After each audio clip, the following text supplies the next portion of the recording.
বিসমিল্লাহির রহমানির রহিম। সুপ্রিয় শিক্ষার্থীরা, সবাই কেমন আছো?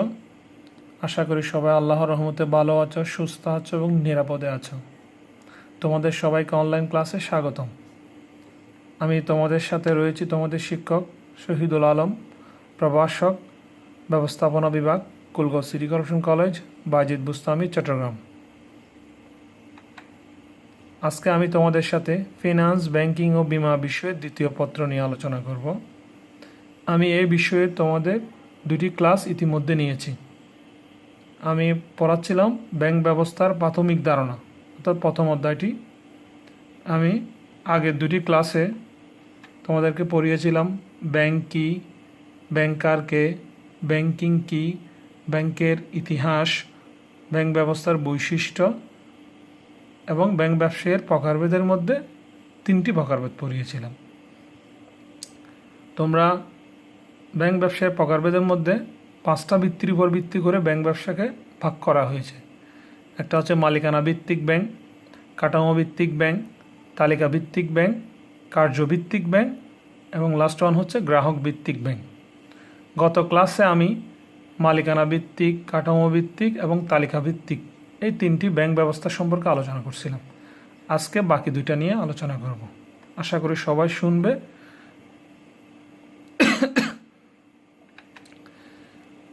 কার্যভিত্তিক ব্যাংক, অর্থাৎ কার্যাবলীর ভিত্তিতে ব্যাংককে চার ভাগে ভাগ করা হয়েছে। প্রথমে আসা যাক কেন্দ্রীয় ব্যাংক। প্রত্যেকটা দেশের ব্যাংক ব্যবস্থার উন্নয়নের জন্য এবং ব্যাংক ব্যবসায়ের অভিভাবক হিসেবে কেন্দ্রীয় ব্যাংক ভূমিকা রেখে থাকেন। সরকারি মালিকানা ও নিয়ন্ত্রণে থেকে কেন্দ্রীয় ব্যাংক একটি দেশের মুদ্রা বাজার নিয়ন্ত্রণ, নোট ও মুদ্রা প্রচলন, ঋণ নিয়ন্ত্রণ, অন্যান্য ব্যাংকের ব্যাংকার এবং সরকারি প্রতিনিধি হিসেবে আর্থিক নীতি প্রণয়ন করে থাকে। পৃথিবীর প্রত্যেকটি দেশে একটি করে কেন্দ্রীয় ব্যাংক রয়েছে এবং পৃথিবীর ইতিহাসে প্রথম প্রতিষ্ঠিত কেন্দ্রীয় ব্যাংক হচ্ছে ব্যাংক অফ ইংল্যান্ড। আমাদের দেশে কেন্দ্রীয় ব্যাংকের নাম হচ্ছে বাংলাদেশ ব্যাংক। নিশ্চয় তোমরা নোটের গায়ে কী করো, বিভিন্ন যে নোট, বাংলাদেশি নোটগুলো প্রচলন রয়েছে, টাকা আর কি, ওখানে লেখা থাকে বাংলাদেশ ব্যাংক। এটা হচ্ছে আমাদের কেন্দ্রীয় ব্যাংক। দেন বাণিজ্যিক ব্যাংক, মুনাফা অর্জনের উদ্দেশ্যে যে ব্যাংক স্বল্প সুদে জনগণের অর্থ আমানত হিসেবে জমা রাখে এবং অধিক সুদে ব্যক্তি বা প্রতিষ্ঠানকে ঋণ দেয় এবং আরও বিভিন্ন ধরনের কার্যাবলী করে থাকে, তাকে বাণিজ্যিক ব্যাংক বলে থাকে। বাংলাদেশে প্রায় 60-এর অধিক বাণিজ্যিক ব্যাংক রয়েছে। বিশেষ করে আমরা যে সকল ব্যাংক দেখে থাকি ম্যাক্সিমাম হচ্ছে বাণিজ্যিক bank. Sonali bank, Janata bank, Pubali bank, Rupali bank, national credit commerce bank ইত্যাদি। বিশেষায়িত ব্যাংক, যে সকল ব্যাংক গ্রাহকদের প্রয়োজন ও অর্থনীতির বিশেষ কোনো দিক নিয়ে ব্যাংকিং কার্যক্রম পরিচালনা করে থাকে তাদেরকে বিশেষায়িত ব্যাংক বলা হয়। বিশেষায়িত ব্যাংকের অনেকগুলো প্রকারভেদ রয়েছে। তো এই বিশেষ করে কৃষি ব্যাংক, শিল্প ব্যাংক, বিনিয়োগ ব্যাংক ইত্যাদি। তো বিশেষায়িত ব্যাংকের মধ্যে আমরা 4-5টা আলোচনা করব। অনেকগুলো রয়েছে, তার মধ্যে আমি 4-5টা আলোচনা করতেছি। কৃষি ব্যাংক, দেশের কৃষিখাত উন্নয়নের লক্ষ্যে অর্থাৎ কৃষকদের অর্থসংস্থানের জন্য যে ব্যাংক প্রতিষ্ঠিত হয় তাকে কৃষি ব্যাংক বলে। এটি একটি বিশেষায়িত ব্যাংক।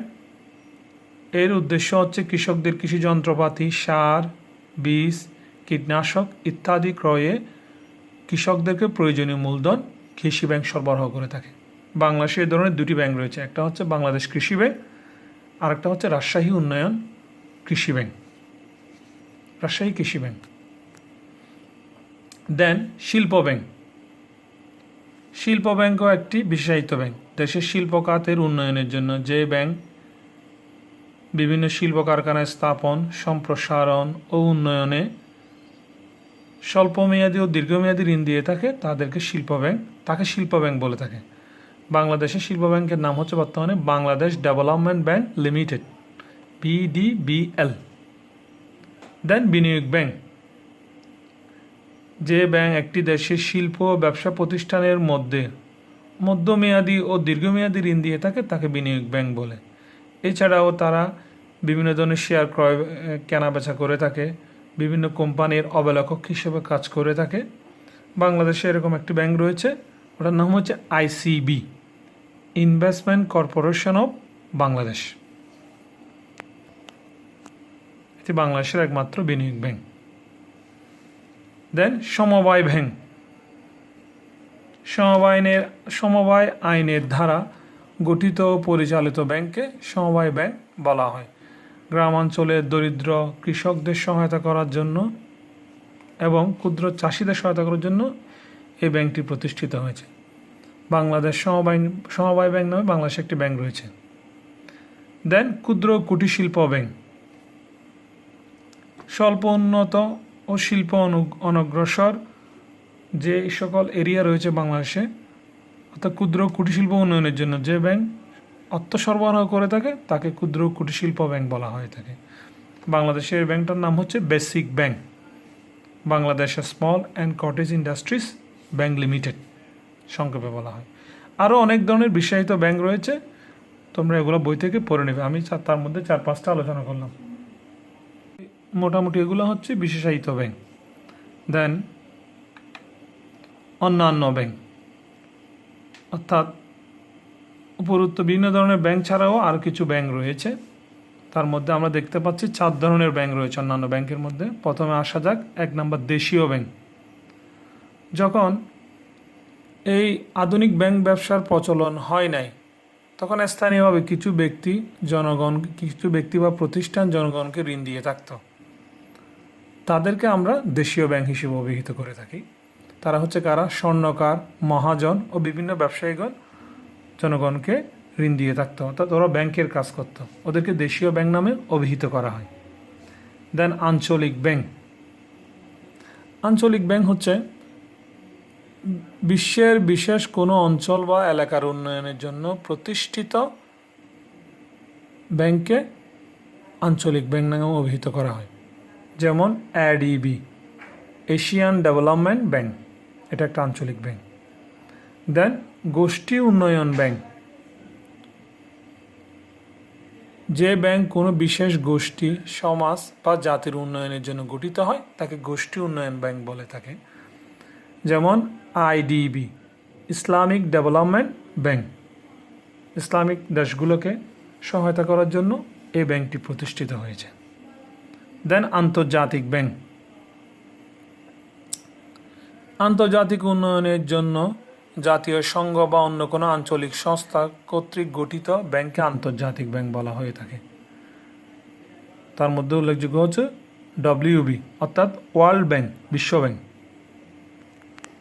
যেটা ইউনাইটেড নেশনস কর্তৃক প্রতিষ্ঠিত।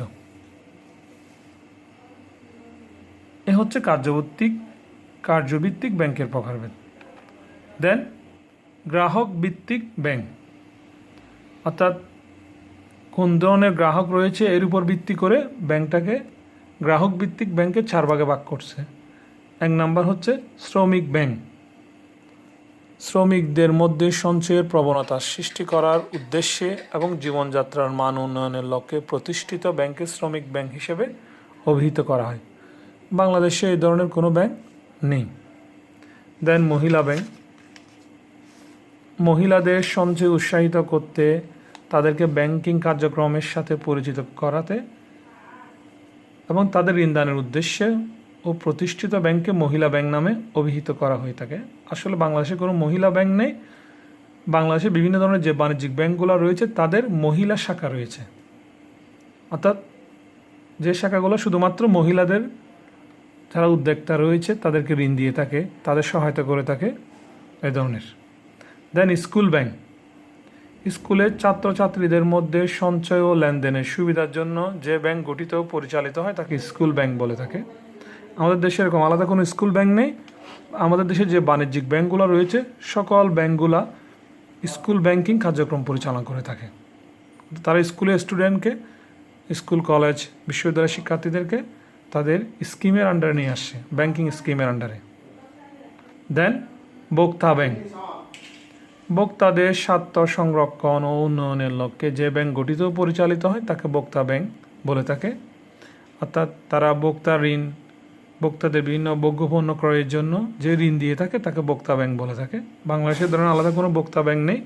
বিভিন্ন বাণিজ্যিক ব্যাংকগুলো এই ধরনের ভোগ্যপণ্য উন্নয়নের ভোগ্যপণ্য ক্রয়ের জন্য কাস্টমারদেরকে ঋণ দিয়ে থাকে। মোটামুটি এ হচ্ছে ব্যাংক ব্যবসায়ের প্রকারভেদ। তাহলে আমরা এই 5 ধরনের ব্যাংক ব্যবসায়ের প্রকারভেদ সম্পর্কে আলোচনা করেছি। গত ক্লাসে 3টি, আজকে 2টি। আশা করি সবাই বুঝতে পারছো। এখান থেকে উদ্দীপকযুক্ত কোয়েশ্চেন হয়ে থাকে এই বিষয় থেকে। আজ তাহলে এই পর্যন্ত, দেখা হবে আগামী ক্লাসে। সবাইকে শুভেচ্ছা। Wish you good luck. See you next class.